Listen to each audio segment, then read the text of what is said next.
Assalamualaikum warahmatullahi wabarakatuh. Innal hamdalillah nahmaduhu wa nasta'inuhu wa nastaghfiruh wa na'udzu billahi min shururi anfusina wa sayyiati a'malina man yahdihillahu fala mudilla lahu wa man yudlil fala hadiyalah. Asyhadu an la ilaha illallah wahdahu la syarika lah wa asyhadu anna Muhammadan abduhu wa rasuluh.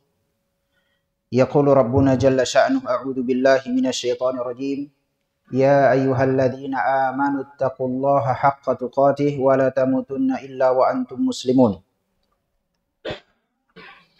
أما بعد فإن أصدق الحديث كتاب الله وخير الهدي هدي محمد صلى الله عليه وعلى آله وسلم وشر الأمور محدثاتها وكل محدثة بدعة وكل بدعة ضلالة وكل ضلالة في النار. Ikhwani dan akhwat rahimani wa rahimakumullah, semoga Allah Subhanahu wa taala merahmati kita semua. Alhamdulillah, setelah libur Ramadan kemudian Id, di malam hari ini kita bertemu kembali di majelis ilmu ini di rumah Allah yang dimuliakan Allah ini atas fasilitas ikhwan yang ada di sini. Ya. Tentu hal ini semua kita tentunya senantiasa harus terus bersyukur kepada Rabbul Alamin. Karena hati ini berada di genggaman Allah. Yang Allah akan bolak-balikkan kemana Allah kehendaki. Namun harus kita pahami dan pernah saya sampaikan kepada kita semua, perbuatan yang muncul dari kita itu ada dua. Atau perbuatan atau hal yang menimpa kita itu ada dua. Yang pertama sifatnya pilihan, yang kedua tidak ada pilihan di sana. Sesuatu yang tidak ada pilihan di sana, maka kita tidak akan ditanya tentangnya di akhirat nanti. Kita nggak bisa milih di situ. Contoh kenapa kita menjadi orang Indonesia? Kenapa suku kita seperti ini? Kenapa tinggi badan saya seperti ini? Kenapa warna kulit saya seperti ini? Itu kita nggak akan ditanya tentangnya di akhirat. Kenapa saya ditimpa musibah? Atau kenapa muncul bencana dan lain sebagainya? Yang itu memang kita tidak bisa memilihnya. Menetapkan, saya ingin jadi orang ini. Nggak bisa. Hal-hal yang seperti ini, ikhwan dan akhwat, maka kita tidak ditanya tentangnya di akhirat. Enggak. Itu yang pertama. Maka tentu aneh sekali ya, kaum pemuda-pemudi di era sekarang ini ingin tampil seperti artis-artis si fulan, dari negeri si fulan. Padahal dia tak akan ditanya tentang itu nanti di akhir. Apa manfaatnya sama dia? Ya, itu generasi muda kita kan banyak meniru artis-artis tertentu, gaya hidup tertentu segala macam yang yakni penampakan atau penampilan yang Allah takdirkan kepada setiap individu makhluknya, kita nggak ditanya tentangnya di akhirat.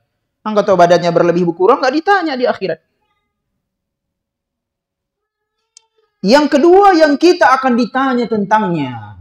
Nah, ini nggak ada alasan. Itulah yang dengannya kita diberikan beban taklif hukum Islam seluruhnya. Di antaranya menuntut ilmu ini. Menuntut ilmu ini itu pilihan.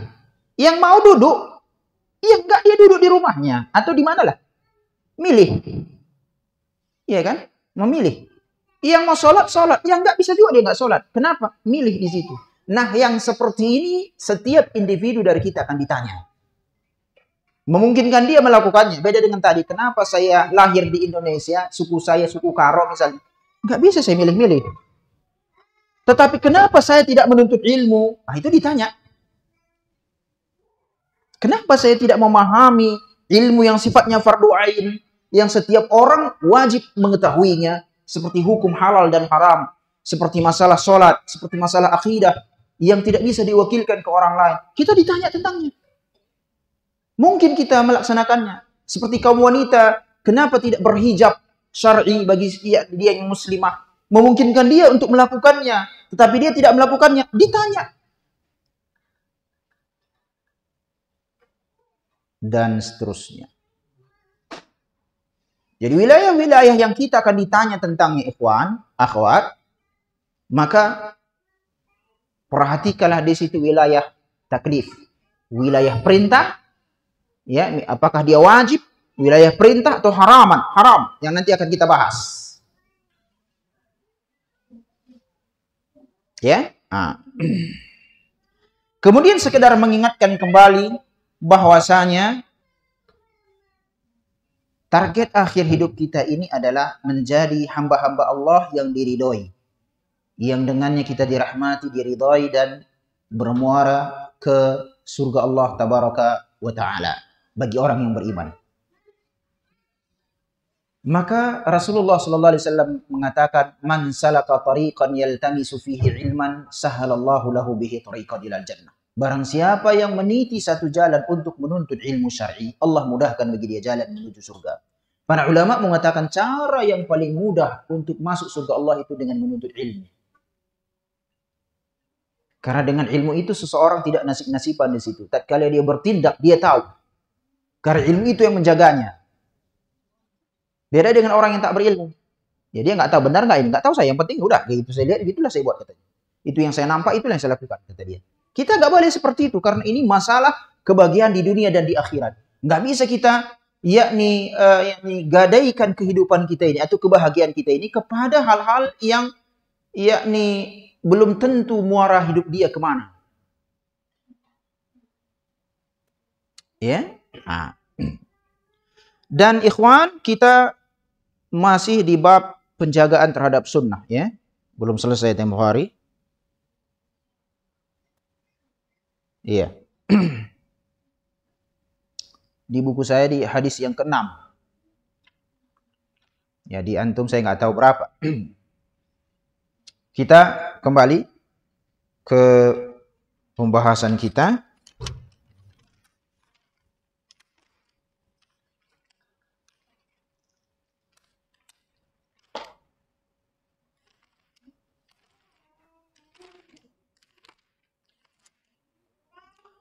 Bab fil amri bil muhafadzatil sunnah wa adabiha. Bab ya anjuran atau perintah menjaga sunnah dan adab-adabnya. Apa makna sunnah di sini?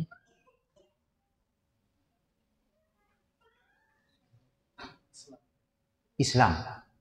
Jadi jangan kita pahami sunnah itu adalah diamalkan dapat pahala, enggak ada masalah. Bukan itu bahasa ulama di sini. Sunnah itu Islam itu sendiri. Bab menjaga Islam. Kalau bukan kita menjaga siapa? Yang muslim saja pun dia kotak-kati Islam.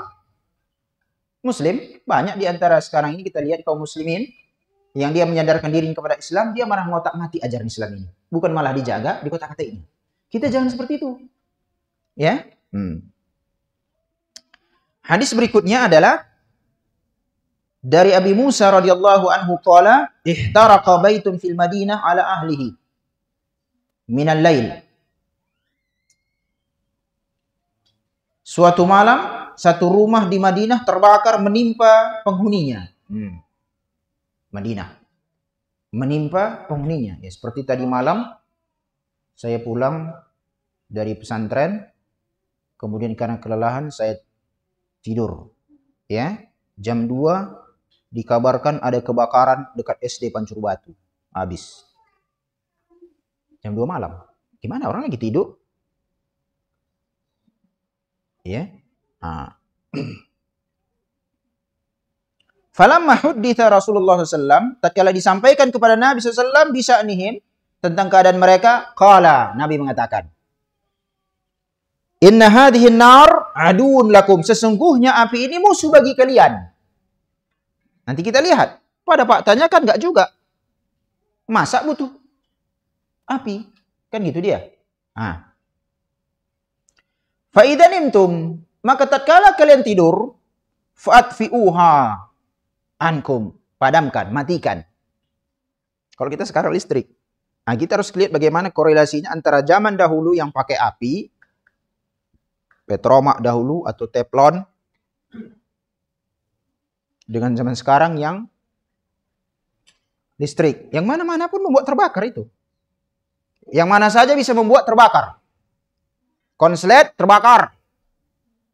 Ya? Nah.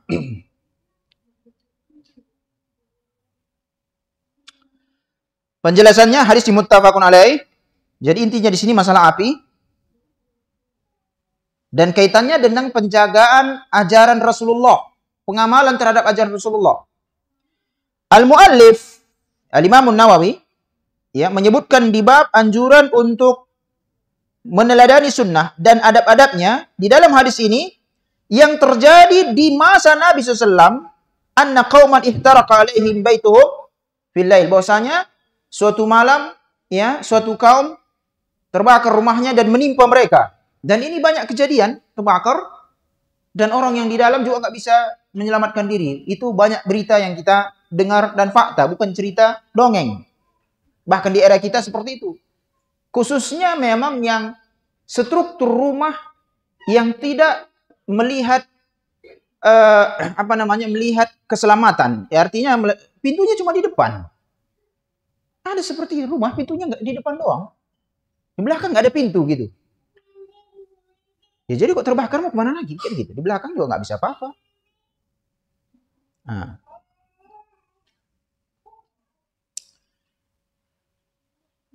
Fabalagha dzalika Nabi SAW, sampai kepada Nabi, maka Rasul mengatakan, inna hadhihi nar aduun lakum, sesungguhnya api ini musuh bagi kalian, maka apabila kalian tidur matikan. Ini perintah dari Nabi yang mulia alaihi salatu wassalam, berarti ini adalah anjuran dalam ajaran Islam. Hadhihi nar allati khalaqaha Allah azza wa jalla wa anshaha,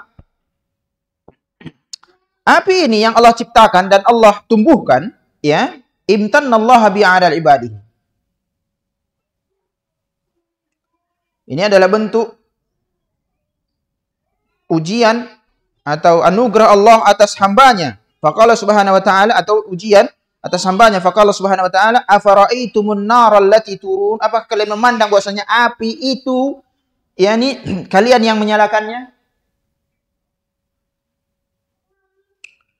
Antum ansha'tum syajarataha am nahnul munsiun, ya?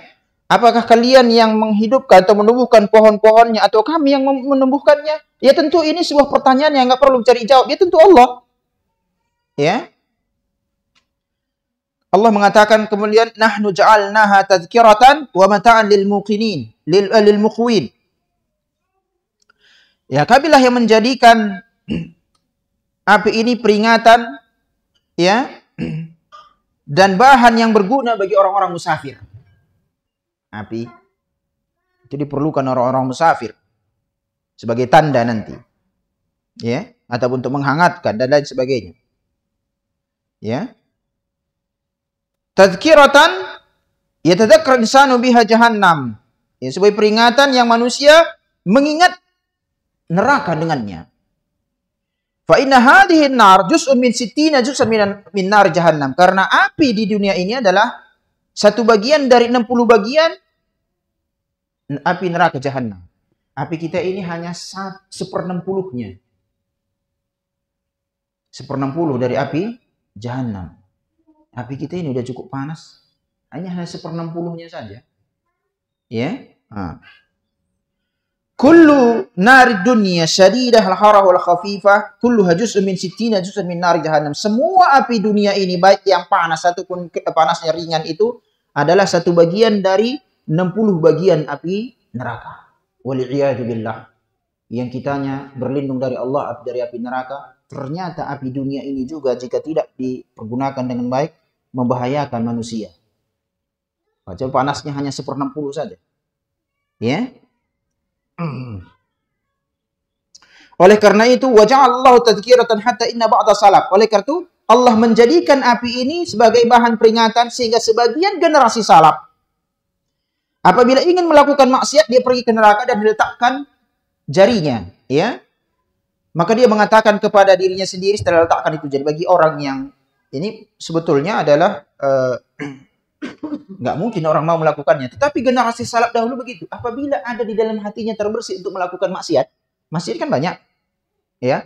Dia datang diletakkannya tangannya di api untuk mengingatkan, ya, udhkuri hadhil hararah, ingatlah wahai jiwa panasnya api ini, sampai agar engkau jangan berani melakukan kemaksiatan kepada Allah yang dengannya engkau masuk neraka. Artinya adalah generasi dahulu itu apabila ingin melakukan kesalahan, maksiat ya, misalnya dia letakkan jarinya di api, dia mengatakan, wahai jiwa, ingatlah panas api neraka ini, yang apabila engkau melakukan maksiat kepada Allah, engkau akan masuk neraka. Padahal ini hanya 1/60 dari api neraka. Ya. Wa ma'hada yaqul ta'ala, meskipun demikian Allah mengatakan, nahnu ja'alnaha tadhkiratan, kami menjadikan api ini sebagai bahan, yakni peringatan, ya, wa mata'adil lil muqwid, dan bahan yang berguna bagi orang yang musafir, ya. Orang musafir yang membutuhkan api, ya, yang dia dengan api itu dia menghangatkan dirinya, dia memanaskan air. Dan dengan api ini juga kita masak.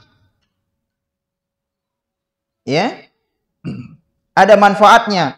Walakin qad takunu mudirratan kama qala sallallahu, terkadang api ini berbahaya sebagaimana Rasulullah mengatakan, inna hadhihi nar aduwwun lakum, sesungguhnya api ini musuh bagi kalian, fahiya adun idza lam yuhsinul insan dabtaha.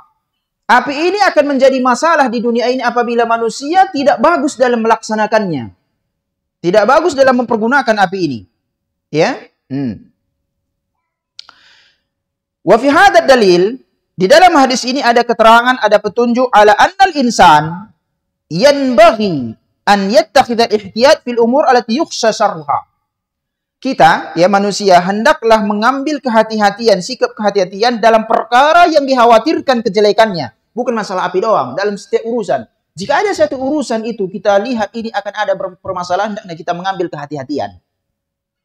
Bukan ibaratnya gampang itu, bisa kita bereskan nanti. Ada masa sedikit aja kok, kan gitu ya.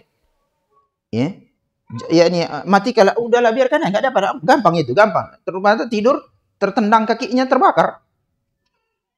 Ya, jangan bermudah-mudahan dalam masalah yang seperti ini. Ya.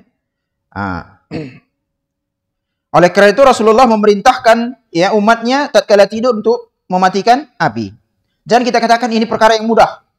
Ya ini gampang, ini mudah ini, kan begitu ya. Ini bermudah-mudahan. Ya.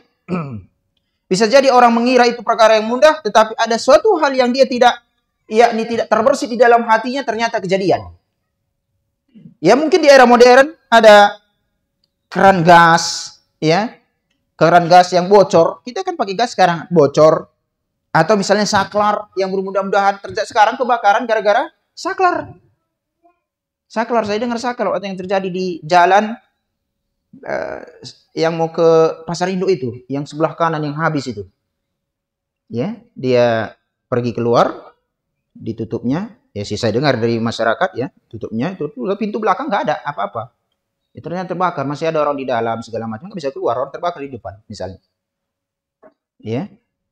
Saklar terkadang kita konslet itu yang kita dengar, ada konslet terbakar dan lain sebagainya. Taib. Ini berkaitan ini ya prakteknya, arti kaitannya dengan urusan akhirat bagaimana, kan begitu. Ini kan hadis kalau kita pahami begitu saja, ini urusan dunia ini kayaknya, kan gitu. Ya. Ini urusan dunia kayaknya, kan begitu. Coba kita lihat dulu, analisis dulu sebentar. Di sini ada anjuran bagi kita untuk memadamkan api tatkala kita mau tidur atau barangkali pergi. Atau zaman sekarang misalnya jangan lupa hidupkan kompor. Ini lupa, ada yang telepon, lama.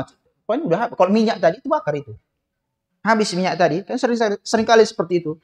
Ya, kalau air sampai kering air itu. Baru aku masak air tadi, udah habis airnya. Ya, pelupa, kan begitu, ya. Ini kan kaitannya nampak dalam urusan dunia. Kejadian di era Rasulullah, terbakar rumah menimpa penduduknya. Maka Rasul mengatakan kalau kalian tidur matikan, karena ini api adalah musuh bagi kalian. Kaitannya dengan akhirat apa? Apa kaitannya dengan akhirat?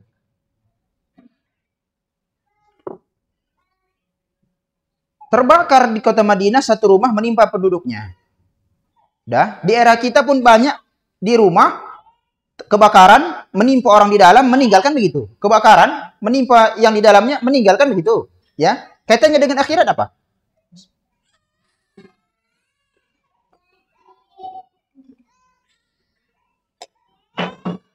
kita kan melihat hadis ini apa kaitannya dengan akhirat, kan begitu? Apa kaitannya dengan akhirat hadis ini?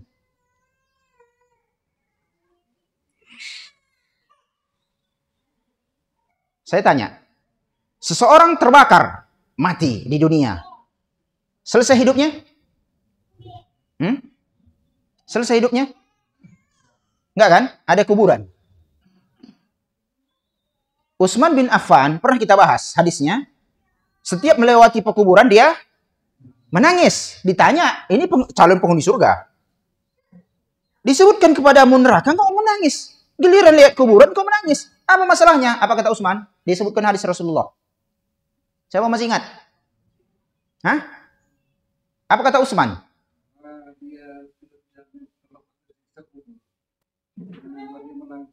Dia menangis. Enggak, Utsman menyebutkan hadis Rasulullah.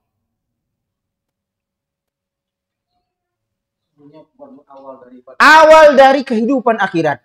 Kuburan itu adalah salah satu awal rumah-rumah akhirat.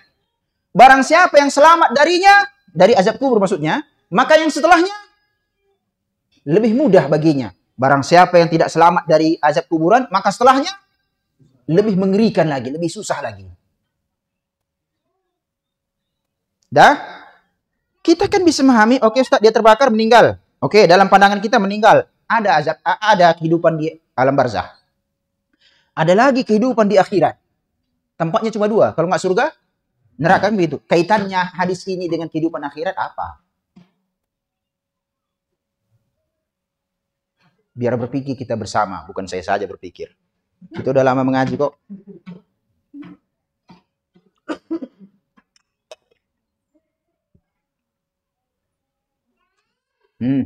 Ayolah. Gimana? Api, kan disebutkan ya kan, api neraka jauh lebih besar. Api dunia ini kan 1/60-nya. Terus kalau udah api neraka lebih besar gimana? Ngapain kita? Nah, kalau Rasulullah saja mengingatkan kita bahwasanya api dunia ini adalah musuh jika tidak dipergunakan dengan baik. Buktinya ada orang terbakar. Sudah? Dan dia selesailah kehidupan dunia dia. Kan begitu dia? Masuklah alam barzah. Tentu yang lebih utama yang kita pahami dari hadis ini, agar kita lebih berhati-hati lagi dari api neraka. Itu dia dituntut di sini. Kalau di sini anjuran Rasulullah, kalau kalian tidur, matikannya. Ini kan salah satu bentuk perlindungan. Dari api neraka, dari apa kita berlindung? Apa kira-kira kita bisa pahami di sini? Ini kan supaya kalian selamat, nggak kebakaran, ya. Maka matikanlah ya apinya kalau kalian tidur, kalau bepergian, kalau kita bahasa pergi kan kita cek dulu ada nggak, ya sekeliling kalau bisa, ya nih balikkan lagi dia supaya nanti kita datang baru balikkan lagi, seperti gitu. Itu kan bentuk penjagaan supaya jangan kebakaran. Nah, yang lebih utama dari sini api neraka. Gimana penjagaannya? Apa yang harus kita lakukan agar selamat dari api neraka? Banyak beramal soleh. Jauhi maksiat. Yang lebih utama dari ini semua apa? Yang mendukung amal soleh. Tauhid. Sunnah dahulu kata sunnah itu tauhid. Makanya ada kitab sunnah. Itu pokok-pokok keyakinan Ahlus Sunnah wal Jamaah di dalam Syarh Sunnah Al-Imam Barbahari, Syarh Sunnah Al-Muzani, As-Sunnah lil Khalal, As-Sunnah li Imam Ahmad, As-Sunnah li Abdullah bin Ahmad. Katanya sunnah, nama penamaannya sunnah. Isinya adalah pokok keyakinan Ahlus Sunnah wal Jamaah. Yang dengannya manusia terjaga dari api neraka. Jadi penjagaan kita terhadap sunnah adalah dengan bagaimana mempelajari aqidah Ahlussunnah wal Jamaah dan pengamalannya. Menjaganya dengan cara mempelajarinya. Kalau nggak kita pahami hadis ini apa adanya, urusan dunia kayak Ustaz kan gitu. Apa kaitannya dengan bab ini kan gitu.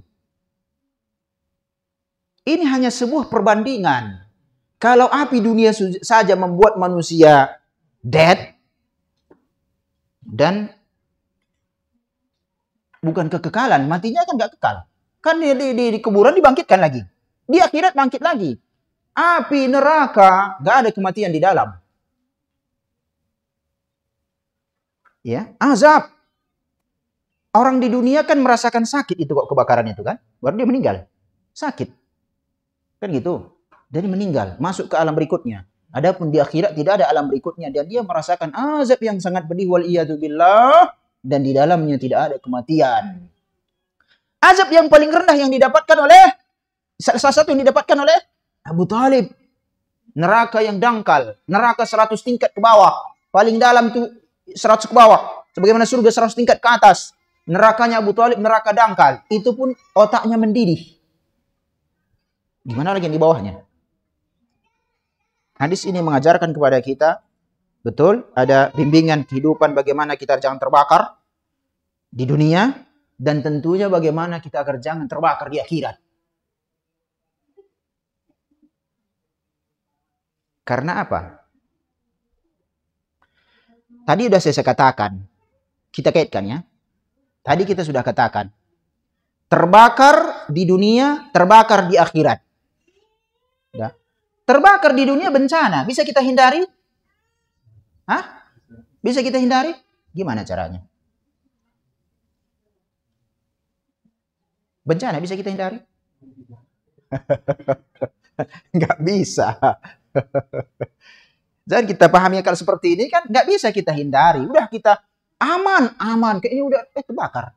Kan gitu. Kita nggak tahu juga. Kan itu hanya sebatas kemampuan kita. Takdir Allah berkata lain. Bencana nggak bisa kita hindari. Kita hanya mengambil sebab. Kan begitu. Api neraka bisa kita hindari? Hah? Bisa. Ada tuntunannya mengikuti Rasul. Bisa dihindari. Buktinya para sahabat masih hidup sudah dijamin masuk surga. Selamat dia begitu kan gitu. Kenapa kita nggak bisa? Ya, perbandingan. Nah. Hadis berikutnya. Ini hadis yang berikutnya ini, ya, ini juga permisalan ini. Permisalan, ya. Artinya dari sini ikhwan, kita lihat posisi kita nanti sebelah mana dari hadis ini. Ada hidayah, ada petunjuk, dia tak dapat. Fir'aun diutus oleh Allah, Musa plus Harun. Fir'aun tak dapat hidayah. Tetapi mau meninggal dia taubat. Menyesal, nggak diterima oleh Allah tabaraka wa taala. Dah? Kita lihat hadisnya. Inna mathala ma ba'athani Allah bihi minal huda wal ilm. Sesungguhnya permisalan, petunjuk dan ilmu yang Allah utus aku dengannya. Saya ulangi dan saya akan tanya dengan hal ini. Sesungguhnya perumpamaan, petunjuk dan ilmu yang Allah mengutus aku dengannya. Titik, sampai sini dulu. Apa yang kita pahami dari hadis ini? Rasul, ilmu kan banyak. Ilmu dunia, ilmu syariat, ilmu apa di sini? Ilmu syariat ya. Buktinya mana? Apa buktinya bahwasanya seluruh kata ilmu di dalam Al-Quran dan hadis dibawa ke ilmu syariat. Termasuk di sini.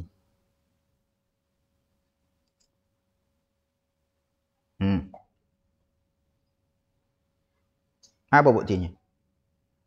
Karena di era Rasul tidak ada, ibaratnya itu adalah dari Rasul datang keterangan pengajaran tentang teknologi. Bahkan Rasulullah mengatakan, antum a'lamu bi umuri dunyakum. Kalian lebih mengetahui tentang urusan dunia kalian.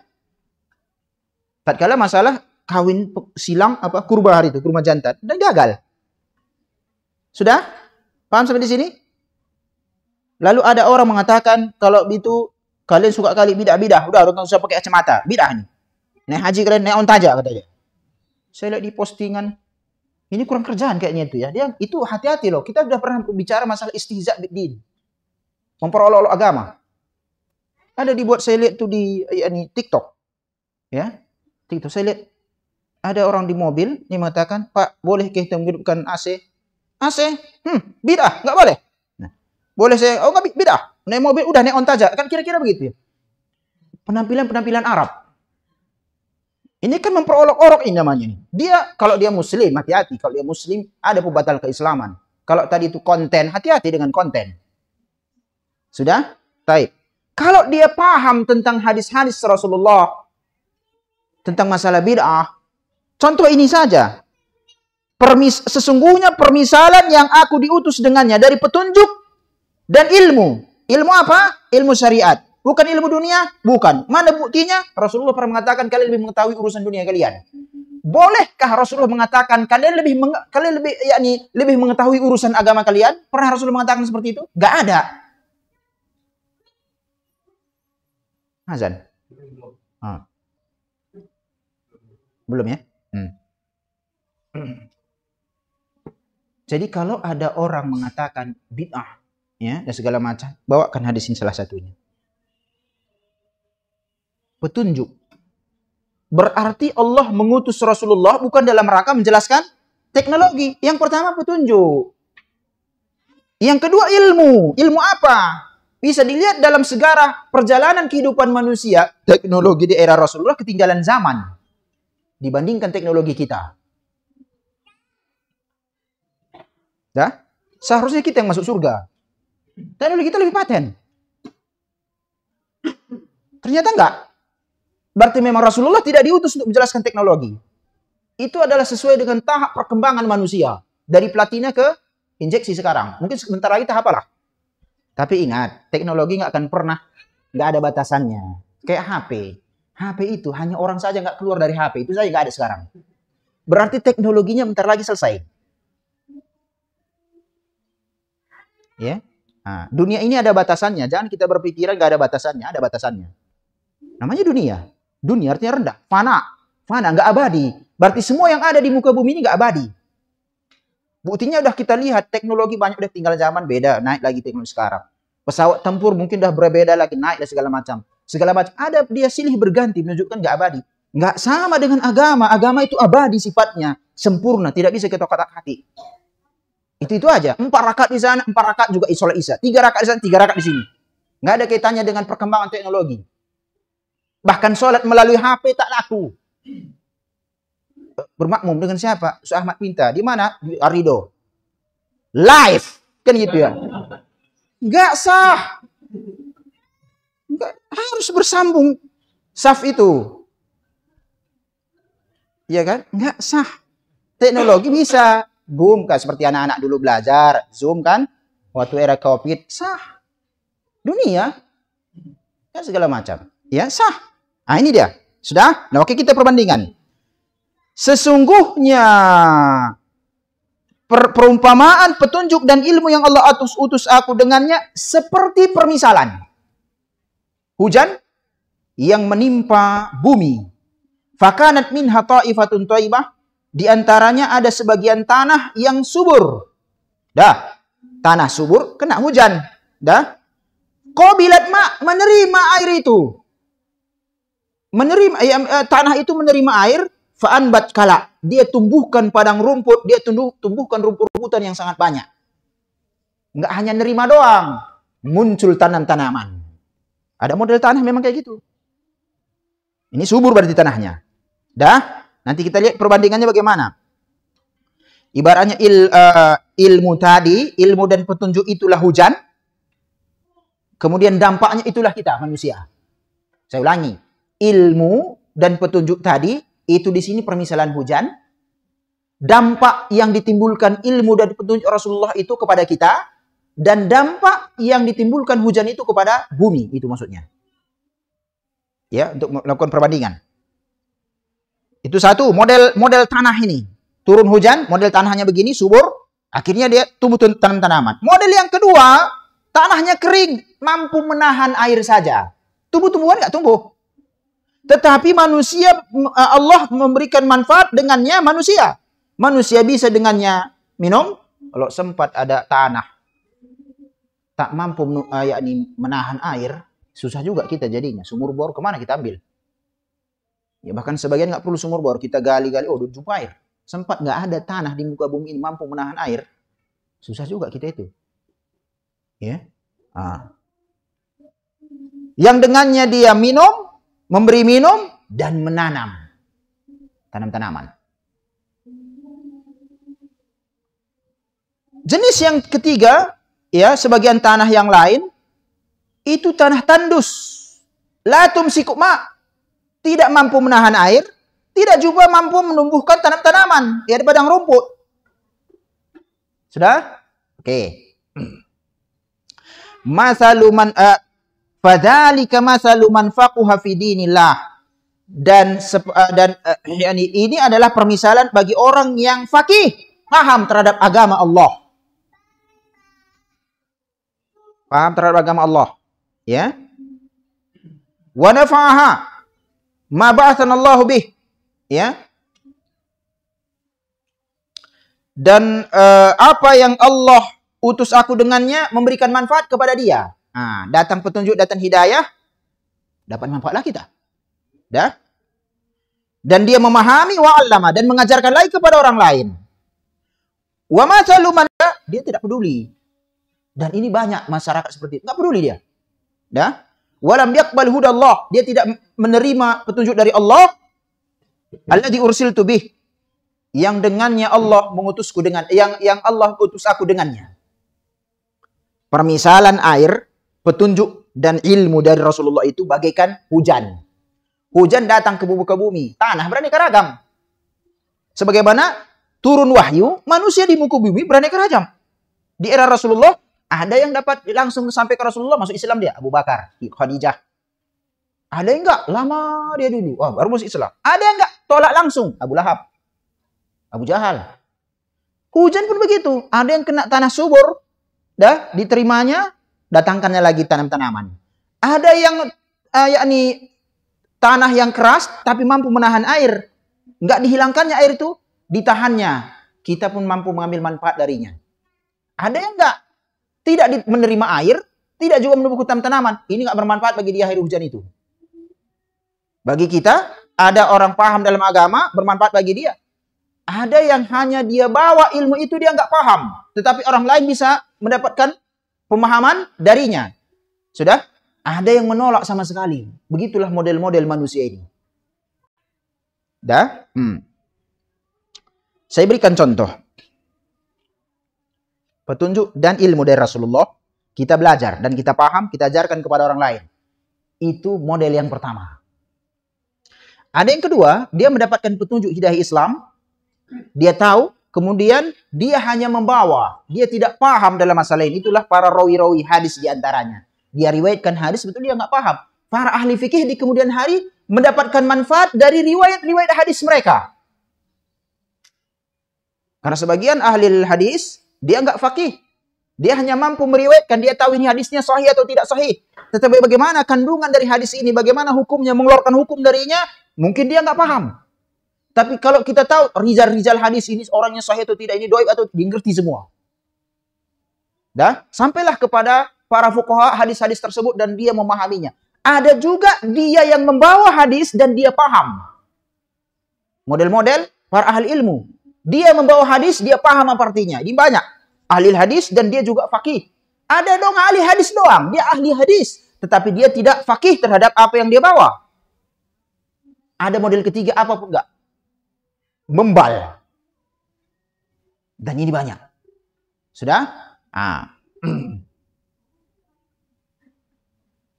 Di dalam hadis ini, dalilun ala anna man faqaha fi dinillah. Ada satu petunjuk bagi siapa saja yang faqih di dalam agama Allah.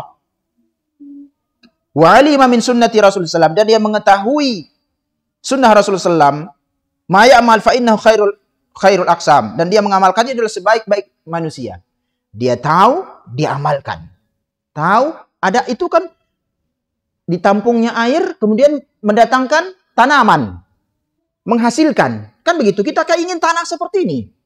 Nggak mungkin kita menanami sesuatu di tempat yang tidak subur. Memang ada airnya, tapi nggak mungkin situ tumbuh. Ya fungsinya hanya mengairi doang lah. Ya, mengairi doang. Kita ingin yang bermanfaat, ada sebagian tempat itu air terkadang situ kalau tumbuh, kita tanam sesuatu di situ mati malah. Fungsinya hanya mengalirkan air. Ya. Li'annahu alima wa faqaha liyantafi'a wa yanfa'un nas. Karena dia mengetahui ya dan paham ya untuk mengambil manfaat darinya dan dia memberikan manfaat kepada manusia. Yang berikutnya adalah dia membawa ilmu atau dia membawa riwayat. Seperti qurra, tahu qurra? Qiraat sab'ah. Tahu dia qiraah. Wah, ini qiraat Hafs an Asim misalnya. Ahli qurra. Dia ngerti dalam masalah qiraat-qiraat itu. Ini bacanya begini, itu imalah, ini bagi segala macam. Ahlinya di situ. Tetapi dia tidak mampu mengeluarkan hukum, produk hukum dari ayat yang sedang dia baca. Karena masing-masing ada spesifikasinya. Apalagi di era sekarang. Beda dengan era dahulu. Dulu namanya qurra itu ulama. Dikatakan qurra di era Rasulullah itu adalah ulama yang ngerti tentang apa yang dia sampaikan. Sudah? Karena di era dahulu itu ada buta huruf. Yang tidak buta huruf dikatakan qurra. Tatkala buta huruf telah tersebar, nggak mungkin semua dikatakan qurra. Karena ada yang pandai membaca, dia nggak paham kandungannya. Maka digantilah kata qurra menjadi ulama. Untuk membedakan antara qurra, qari, yang alim dengan qari yang hanya bisa baca doang. Sekarang ini banyak ahli qiraat. Dia ngerti kalau baca ini bacaannya begini. Kalau ini bacanya begini. Ya kan? Ini pokoknya yang 15 qiraat dia ngerti. 10, konon lagi yang 7. Ngerti dia semua. Tetapi giliran menjelaskan hukum-hukum dalam fikih, dia nggak tahu. Sekedarnya saja dia tahu untuk bermanfaat bagi dia. Menjadi seorang alim, mengajarkan fikih dia bisa nggak tahu. Tapi qiraat dia tahu semua. Qiraat syadzah begini. Qiraat mutawatir begini. Kalau qiraat ahad begini. Qiraat masyhur begini. Ngerti dia semua.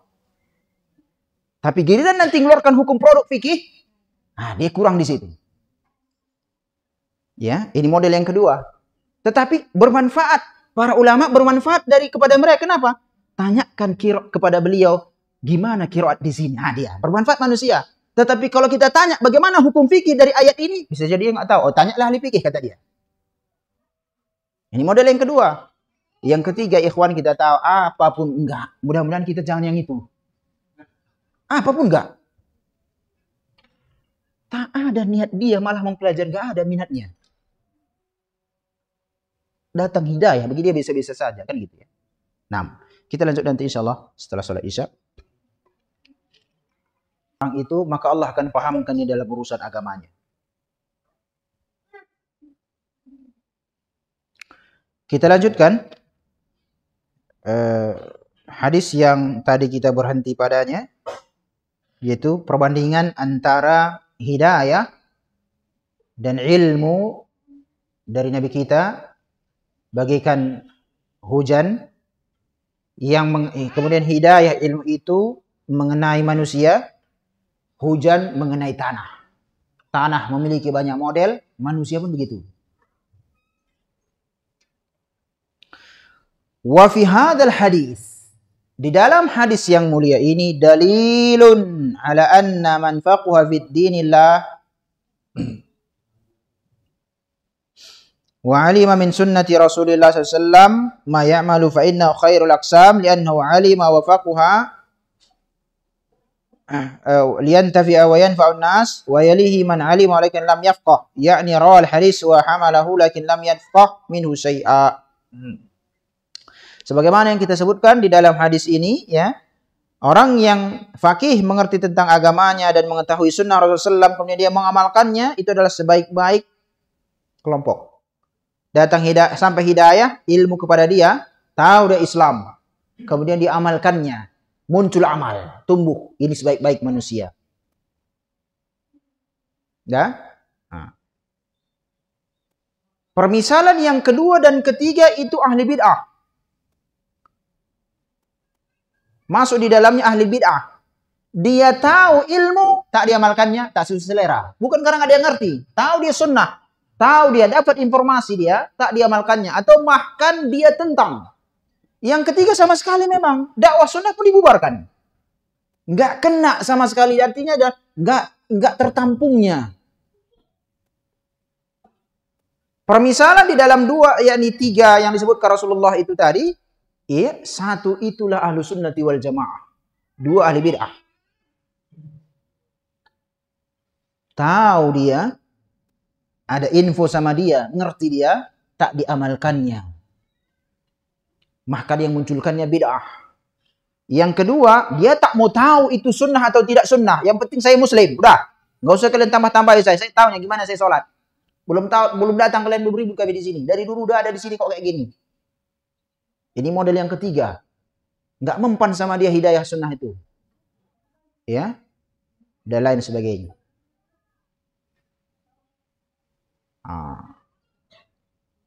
Ini perbandingan ya. Jadi ada 3 tipe manusia yang, yakni 3 tipe manusia itu tatkala mendengar hidayah dan ilmu dari Rasul. 1 Ahlussunnah wal Jamaah, 2 ahli bid'ah. Dia dapat informasi dan dia tentang. Dia tahu informasinya. Dia belajar di lingkungan Ahlussunnah wal Jamaah tidak bermanfaat. Berapa banyak manusia belajar ke Madinah, belajar ke Lipia Jakarta. Dia masuk kayak keluar sama aja. Bahkan lebih parah lagi. Selama dia di dalam, dia diam, alim, kalem. Begitu keluar, caci makinya balik. Kenapa nggak di dalam pas caci makinya? Karena akan didiamkan langsung para dosen. Atau para ahli ilmu yang ada di dalam. Kalau dia di dalam, begitu keluar, caci makinya balik. Kenapa? Kebetulan udah di luar. Kayak orang belajar di Madinah, ya alim itu, kalem dia. Begitu pulang selesai, Madinah itu begini, itu Wahabi, markasnya. Saya udah ke sana, kata dia. Kenapa nggak seperti itu dia ngomong dulu di sana? Tipe yang ketiga ini yang sangat banyak masyarakat kita itu tadi. Sedikit pun tak tertarik dia dengan Islam ini. Sunnah. Nggak tertarik dia. Pokoknya apa yang kami dapatkan dari dulu, gitu aja lah ini. Udah, itu aja lah. Udah cukup. Gitu. Kita jangan seperti itu. Ini permisalan dan hadis yang sangat agung sekali. Ya. Begitu juga di dalam hadis ini satu petunjuk bagi kita bagusnya cara Rasulullah mendidik dengan membuat permisalan. Terkadang kita tahu teori, tapi penerapan teori kita nggak tahu apa maksudnya. Kita tahu informasi, tetapi kita butuh contoh. Ini banyak keilmuan, oleh itu ini salah satu cara bagi seorang guru dalam menyampaikan, yakni memahamkan ilmu kepada murid-muridnya. Banyak ilmu itu berat, ilmu usul misalnya, banyak teori, tetapi tatkala nggak ada contoh kita nggak paham. Setelah ada contoh, oh begitu rupanya, gitu. Teori dalam sholat, kalau masbuk begini, masbuk teori. Penerapannya, gimana itu? Setelah dipraktekkan dalam penerap, oh begitu rupanya. Misal. Ya, itu salah satu juga dalam dunia pendidikan. Oleh karena itu begini. Saya banyak mengkritisi sebetulnya kalau ada orang mengatakan asatijah tak pandai mengajar. Ustaz nggak ngerti ngajar nih. Dia taunya ceramah, kasih meja, dah. Ceramah lah dia tuh. Memahamkan masyarakat, nggak paham dia tuh. Gitu kira-kira. Konon lagi dia suruh ngurusi sekolah. Konon lagi dia suruh ngurusi bagaimana mengajar. Jadi yang ngajar siapa? Oh, lulusan Unimed lah. Memang khusus untuk itu kok. Gitu ya. Lulusan Unimed. Salah. Teori mana yang dipegang seperti itu? Siapa yang sudah berhasil mendidik? Rasulullah. Maka orang yang paling paham tentang sunnah Rasulullah, dia adalah pengerti bagaimana cara mendidik. Ilmu psikolog, kita nggak perlu tinggi-tinggi harus S1 ilmu psikolog. Dalam men-counseling anak murid. Kita tahu permasalahannya. Contoh panjang lebar begini, langsung kita katakan sholat Anda tak benar. Kenapa? Allah mengatakan, inna sholata tanha 'anil fahsya'i wal munkar. Apapun ceritanya, kalau ada manusia bermasalah, sholatnya tak benar. Kalau soalnya bagus, nggak bermasalah dia. Iya kan? Dan lain sebagainya. Iya, tentu kita membaca apa segala macam. Oleh karena itu, psikologi terbesar dalam sejarah yang kita ketahui adalah Imam Ibnu Qayyim. Psikolog terbesar dalam Islam. Siapa yang mengerti ilmu syar'i, dia tahu cara menyelesaikan masalah. Oleh karena itu, para ulama, bukan karena dia ngerti ilmu gaib, ya enggak. Dengan keilmuannya, dia tahu ini kelak bermasalah. Adapun orang awam, tahunya bermasalah setelah kejadian. Ya, ini kan orang nggak paham. Oleh karena itu saya harapkan juga kita pandai-pandai dalam jangan terkena banyak syubhat. Saya lihat juga para asatidz banyak diserang. Oh, nggak ngerti mengelola pendidikan. Oh, nggak ngerti cara mengajar. Yang ngerti siapa? Kalau dia lulusan Unimed. Kenapa? Dia diajarkan cara mengajar di sana. Dia ajarkan cara bikin segala macam. Ya ilmu apa yang diajarkan di sana? Kan gitu. Tanya Rasulullah lah pendidik yang paling besar di dunia. Menghasilkan para sahabat yang sudah dijamin masuk surga. Dunia pun dikuasainya. Karena barang siapa yang menguasai akhirat, dia dapat dunia. Tidak sebaliknya. Banyak orang menguasai dunia, akhirat tak dapat. Ya, dan terbalik-balik kita ini. Itulah perlu ngaji. Wadzalika bidarbil amsal. Hal itu dengan cara membuat permisalan. Li'anna darabal amsal halisiyah yuqarribul ma'anil aqliyah. Karena dengan membuat permisalan yang nampak, itu akan mendekatkan pemahaman makna-makna yang logika. Teori logika, filsafat. Filsafat nggak semuanya baik, nggak semuanya jelek. Yang kita katakan jangan pelajari ilmu kalam, jangan pelajari ilmu filsafat. Itu maksudnya ilmu apa? Ilmu terbagi dua. Ilmu syar'i, ilmu filsafat. Ilmu filsafat itu yang kita katakan ilmu dunia. Ilmu filsafat terbagi dua lagi. Jelek dan tidak jelek. Ilmu filsafat yang jelek itulah ilmu yang dipakaikan ke ilmu akidah. Atau ilmu yang dipakaikan untuk memahami ilmu usul. Ilmu yang dipakaikan yang merusak agama Islam itu yang jelek. Dah? Selebihnya enggak. Matematika, fisika, kimia, bahasa Indonesia. Itu filsafat itu semua. Karena produk manusia. Hasil olahan logika manusia. Itu filsafat. Cuma filsafat yang jelek, filsafat yang merusak Islam. Ilmu terbagi dua. Enggak ada yang lainnya. Kalau enggak ilmu syar'i, ilmu filsafat. Ilmu filsafat itu adalah ilmu dunia yang kita katakan. Matematika itu logika, filsafat semua. Fisika, segala macam. Olahan logika manusia, kimia, segala macam. Cuma ada yang jelek, itulah ilmu yang merusak ilmu akidah, ilmu kalam. Yang memainkan logika untuk memahami Al-Quran dan hadis. Itu yang terlarang. Tetapi dalam memahami dunia, pakailah logika. Kalau enggak, gimana kita memahaminya? Cara bangun jalan. Nggak ada dalilnya dalam Al-Quran. Ya kan? Cara bangun jembatan. Supaya bangunan itu kuat. Nggak ada dalam Al-Quran. Caranya, ya kalkulasi kita lah. Logika lah di situ. Berpikirlah di situ. Nah. Ai ma yudrikul bil aql yuqarribu ma yudrikul bil his. Ya. Sesuatu yang diketahui akal, ya, didekatkan dengan sesuatu yang bisa kita lihat. Perbandingannya, ya. Wa hada musyahad fa inna katsiran minan nas la yafham. Fa idza duribat lahu mathalan mahsusan fahima wa tafa'a. Dan ini perkara yang bisa kita saksikan, manusia mayoritas itu enggak paham sampai diberikan contoh pahamlah dia. Ya, maka teori-teori saja itu juga harus berikan contoh, misal. Sehingga salah satu kesalahan orang yang membagi bid'ah, dia tidak mampu mendatangkan permisalannya, contohnya.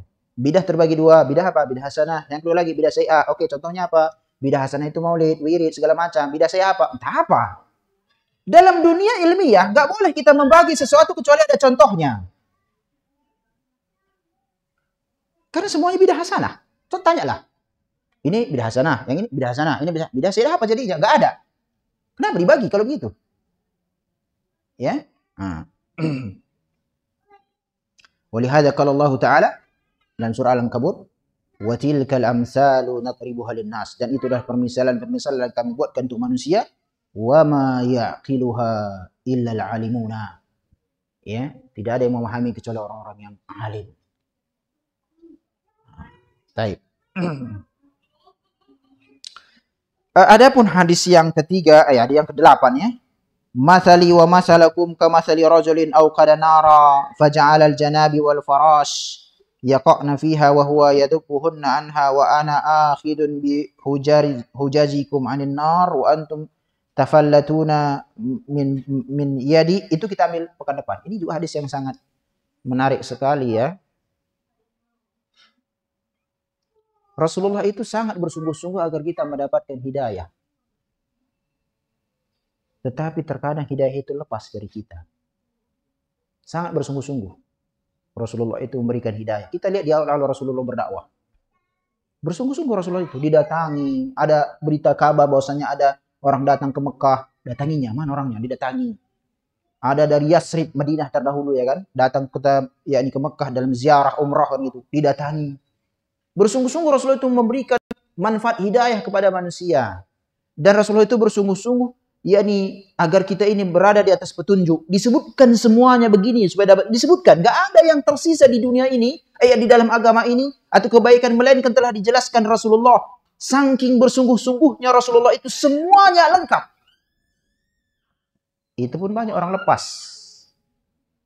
Kalau Rasulullah mampu memasukkan kita ke surga, udah Rasulullah lakukan. Hadis ini juga membantah bid'ah.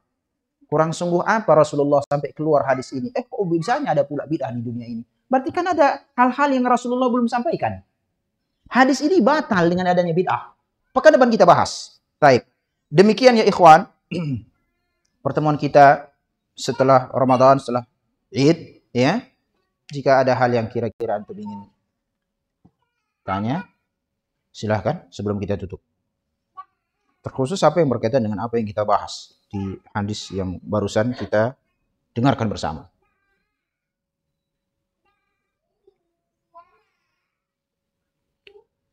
Kalau tidak cukup, kita tutup. Baik, demikian. Wassallallahu wasallam ala nabiyina Muhammad wallahu a'lam. Assalamualaikum warahmatullahi wabarakatuh.